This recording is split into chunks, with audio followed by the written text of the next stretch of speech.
Ngizothanda ukuthi ngikubingelele khona la kuZimi Life. Sengiphinde ngabuya ke futhi nezomkhokha before nje ngihlaleke odabeni. Ngicela ke mbukeli ukuthi ungakhohlwa ukuthi ke ulike and usubscribe.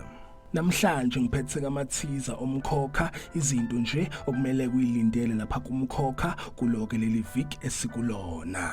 So la ngizoqala ngendaba ke ethinta umndeni wakwaGumede nomndeni wakwaMthiyane. So la kumathiza baveza ukuthi ke umndeni wakwaGumede nomndeni wakwaMthiyane bazoba ke nokungazwani impela, babeke sebeveza ukuthi ke uGabisile uzohamba ke lapha kwaLwazi and uzofika ke khwele dilike kuyena uLwazi uzoze ke bulale izinto zakubo. Okunye ke futhi abakuvezile labaveza ukuthi ke uSifociya uzomemezela ukuthi ke indodana yakhe uLwazi izothatha ke lapha indodakazi kaZondi okuJabu and uDifa uzothola ngalendaba and la khona abazoxabana khona benosifociya. uDifa benosifociya bazoxabana serious and ke uSiphamandla uzozama ukuthi ke bahlanganise ukuthi ke belungise izinto, kodwa ke kuzoba nzima, bazoze ke bebambane nangezandla. Noma Mzobe uzobe ngayibekile phansi uzozama ukuthi ke lwele indodakazi yakhe uGabisile and ke umndeni wakwaGumede bazoze ke bewuhlawulise. Okunye ke futhi ke laba kuvezile baveza ukuthi ke uMamzobe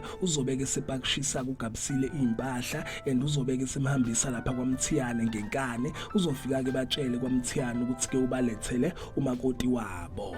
Ngidlule ngelapha kwindaba ke ethinta uSibahle, la baveza ukuthi ke uMazungu uzozama ukuthi ke size uSibahle kulesimo kabhekene naso sokugulelwa ubaba wakhe uNdlovu. Babeke sebeveza ke futhi la ukuthi ke uMazungu inkinga kuzohamba hambe efuneka imali kuSibahle. Okunye ke abakuvezile lambukeli baveza ukuthi ke uSibusiso uzochameka kabi mayebona kuSibahle.